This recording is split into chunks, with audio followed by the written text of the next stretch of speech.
জয় রাধে। আজকের পাঠ শ্রী চৈতন্য মহাপ্রভুর যৌবন লীলা, শ্রী চৈতন্য চরিতামৃত আদি লীলা খণ্ড, শ্লোক 313।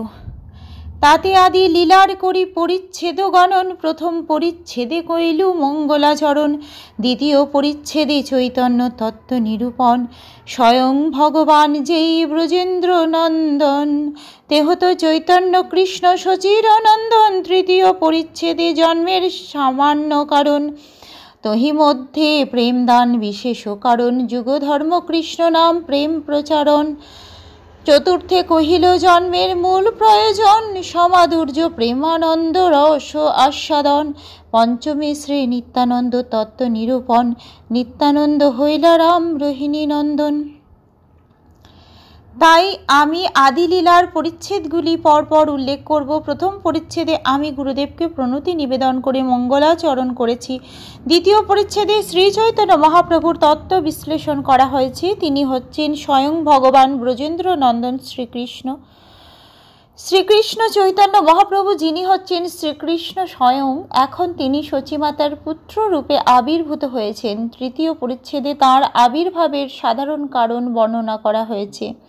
তৃতীয় পরিচ্ছেদে ভগবৎ প্রেম বিতরণ করার বিশেষ কারণ বর্ণনা করা হয়েছে। তাতে এই যুগের যুগধর্ম, যা হচ্ছে কৃষ্ণ নাম ও কৃষ্ণ প্রেম বিতরণের পন্থা, তার বর্ণনা করা হয়েছে। চতুর্থ পরিচ্ছেদে তাঁর আবির্ভাবের মূল কারণ বর্ণনা করা হয়েছে, যা হচ্ছে তাঁর স্বীয় অপ্রাকৃত মাধুর্য ও প্রেম আস্বাদন। পঞ্চম পরিচ্ছেদে শ্রী নিত্যানন্দ প্রভুর তত্ত্ব বিশ্লেষণ করা হয়েছে। নিত্যানন্দ প্রভু হচ্ছেন রোহিণী নন্দন বলরাম। ষষ্ঠ পরিচ্ছেদে অদ্বৈত তত্ত্বের বিচার, অদ্বৈত আচার্য মহাবিষ্ণু অবতার। সপ্তম পরিচ্ছেদে পঞ্চতত্ত্বের আখ্যান, পঞ্চতত্ত্ব মিলি জয়ছে কৈলা প্রেমদান। অষ্টমে চৈতন্য লীলা বর্ণন কারণ, এক কৃষ্ণ নামের মহামহিমা কথন। নবমেতে ভক্তিকল্প বৃক্ষেরও বর্ণন, শ্রী চৈতন্য মালি কৈলা বৃক্ষ আরোপণ। ষষ্ঠ পরিচ্ছেদে অদ্বৈত আচার্যের তত্ত্ব বর্ণনা করা হয়েছে। তিনি হচ্ছেন মহাবিষ্ণুর অবতার। সপ্তম পরিচ্ছেদে পঞ্চতত্ত্ব শ্রীকৃষ্ণ চৈতন্য প্রভু নিত্যানন্দ, শ্রী অদ্বৈত গদাধর ও শ্রীবাসের বর্ণনা করা হয়েছে। তারা সর্বত্র ভগবৎ প্রেম বিতরণ করার জন্য মিলিত হয়েছেন। অষ্টম অধ্যায়ে শ্রী চৈতন্য মহাপ্রভুর লীলার কারণে বর্ণনা করা হয়েছে এবং সেখানে কৃষ্ণ নামের মহিমাও বর্ণনা করা হয়েছে। নবম পরিচ্ছেদে ভক্তি কল্প বৃক্ষের বর্ণনা করা হয়েছে। শ্রী চৈতন্য মহাপ্রভু স্বয়ং মালি হয়ে সেই বৃক্ষ রোপণ করেছেন। দশমেতে মূল স্কন্ধের শাখাদি গণন, সর্বশাখা গণের জয়ছে ফল বিতরণ। একাদশে নিত্যানন্দ শাখা বিবরণ, দ্বাদশে অদ্বৈত স্কন্ধ শাখারও বিবর্ণন। ত্রয়োদশে মহাপ্রভুর জন্ম বিবরণ, কৃষ্ণ নাম সহ জয়ছে প্রভুর জনম। চতুর্দশে বাল্যলীলার কিছু বিবরণ, পঞ্চদশে পৌগণ্ড লীলার সংক্ষেপে কথন। দশম পরিচ্ছেদে মূল স্কন্ধের শাখা প্রশাখার বর্ণনা করা হয়েছে এবং সমস্ত শাখার ফলগুলি বিতরণের কথা বর্ণনা করা হয়েছে। একাদশ পরিচ্ছেদে শ্রী নিত্যানন্দ প্রভুর শাখার বর্ণনা করা হয়েছে।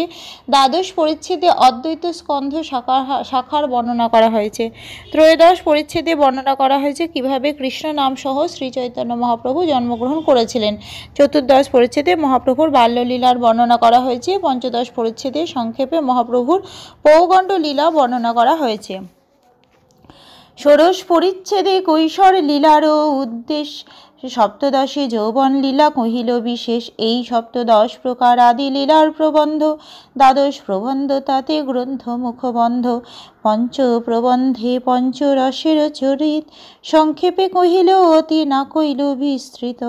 বৃন্দাবন দাস ইহা চৈতন্য মঙ্গলে, বিস্তারী বর্ণিলা নিত্যানন্দ আজ্ঞা বলে।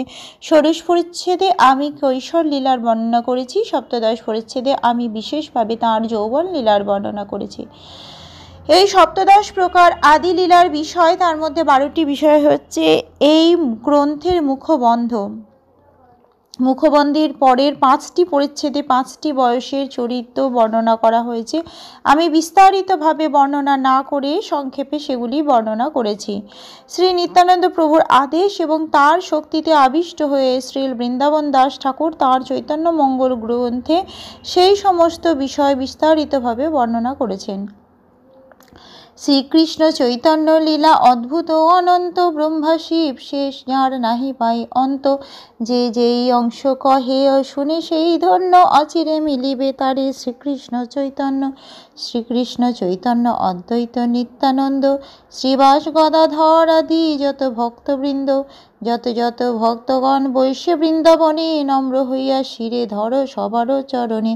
শ্রীচৈতন্য মহাপ্রভুর লীলা অদ্ভুত ও অনন্ত, ব্রহ্মা শিব শেষ না পর্যন্ত তার অন্ত খুঁজে পান না। যিনি এই বিশাল বিষয়ের যে অংশ শ্রবণ করেন অথবা বর্ণনা করেন তিনি ধন্য, অচিরেই তিনি শ্রীকৃষ্ণ চৈতন্য মহাপ্রভুর অহৈতুকী কৃপালাভ করেন। এখানে গ্রন্থকার পুনরায় পঞ্চতত্ত্বের বর্ণনা করেছেন। শ্রীকৃষ্ণ চৈতন্য প্রভু নিত্যানন্দ, শ্রী অদ্বৈত গদাধর, শ্রীবাস এবং চৈতন্য মহাপ্রভুর সমস্ত ভক্তবৃন্দ। বৃন্দাবনের সমস্ত ভক্তবৃন্দের চরণে আমি আমার সশ্রদ্ধ প্রণতি নিবেদন করি। আমি অত্যন্ত নম্র হয়ে তাদের শ্রীপদপদ্ম আমার শিরে ধারণ করতে চাই। শ্রী স্বরূপ, শ্রীরূপ, শ্রী সনাতন, শ্রী রঘুনাথ দাস আর শ্রীজীব চরণ, শিরে ধরি বন্দ নিত্য করো তারে আস। চৈতন্য চরিতামৃত কহে কৃষ্ণ দাস। শ্রী স্বরূপ দামোদর, শ্রীরূপ গোস্বামী, শ্রী সনাতন গোস্বামী, শ্রী রঘুনাথ দাস গোস্বামী ও শ্রীজীব গোস্বামী এদের সকলের শ্রীপাদপদ্ম শিরে ধারণ করে, নিরন্তর তাদের সেবা করার আকাঙ্ক্ষা করে এবং তাদের পদাঙ্ক অনুসরণ পূর্বক আমি কৃষ্ণ দাস শ্রী চৈতন্য চরিতামৃত বর্ণনা করছি। ইতি শ্রী চৈতন্য মহাপ্রভুর যৌবন লীলা বর্ণনা করে শ্রী চৈতন্য চরিতামৃতের আদি লীলার সপ্তদশ পরিচ্ছেদের ভক্তি বেদান্ত তাৎপর্য। আজকের পাঠ এই অবধি। ভজ শ্রীকৃষ্ণ চৈতন্য প্রভু নিত্যানন্দ, শ্রী অদ্বৈত গদাধর শ্রীবাসাদি গৌরী ভক্ত বৃন্দ। হরে কৃষ্ণ